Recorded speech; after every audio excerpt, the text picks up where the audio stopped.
সবার হাতে এত ঠান্ডা লেগেছে যে আর হাততালি দেওয়া যাচ্ছে না, তাই তো? জোরে হাততালি কোথায়?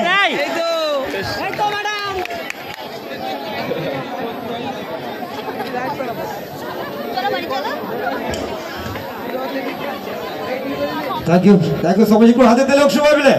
অ্যাকচুয়ালি আমরা অনেকে বলেন সিরিয়াল বলুন না, বড় পর্দার নায়িকারা অনেকেই এবং আসে, আমরা দেখি কিছু ডায়লগ বলে এবং কিছু কথা বলে, কিন্তু আজকে আমরা প্রথমেই আমরা গান শুনলাম, যেটা আমাদের সবচেয়ে বড় পাওনা। তো আজকে মনে হয় এত মানুষের মধ্যে ঐন্দ্রিলা আপনাদেরকে মনে হয় আরো কয়েকটা গান শোনাবে। নিশ্চয়ই, একদম একদম। একটু হাতের তালে হয়ে যাক সবাই মিলে, জোরদার একটু হাতের তালে। আর সাথে সাথে আমি বলবো আমাদের যার জন্য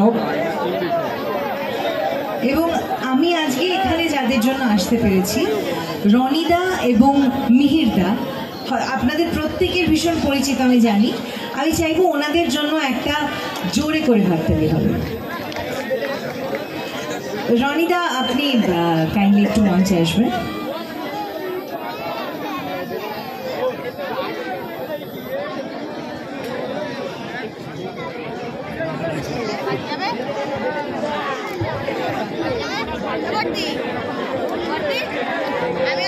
যাই হোক, আমরা আবারও একটা নাচের গানের দিকে এগিয়ে যাই।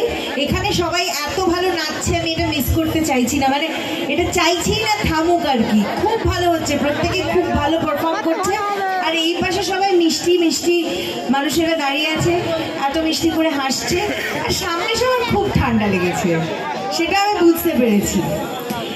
যাই হোক, গান যখন গাইবো, কিন্তু দিদিদের সামনে যখন এসছি, এই যে সিরিয়াল এত সকলের পছন্দের, আমি আজ অব্দি যে কটা সিরিয়াল করেছি, আমি সবসময় যে কোনো জায়গায় গেলে মানুষের কাছ থেকে এই ফিডব্যাকটা পেয়েছি। হ্যাঁ, তোমার কথা শুনছি।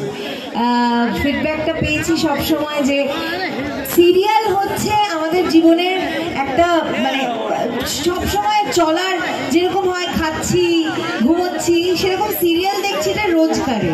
তো সেই কারণে এই সিরিয়াল প্রেমী মানুষদের সামনে এসে যদি সিরিয়ালের একটা ডায়লগ না বলি, তাহলে মনটা কিরকম একটা খচখচ করে, তাই না?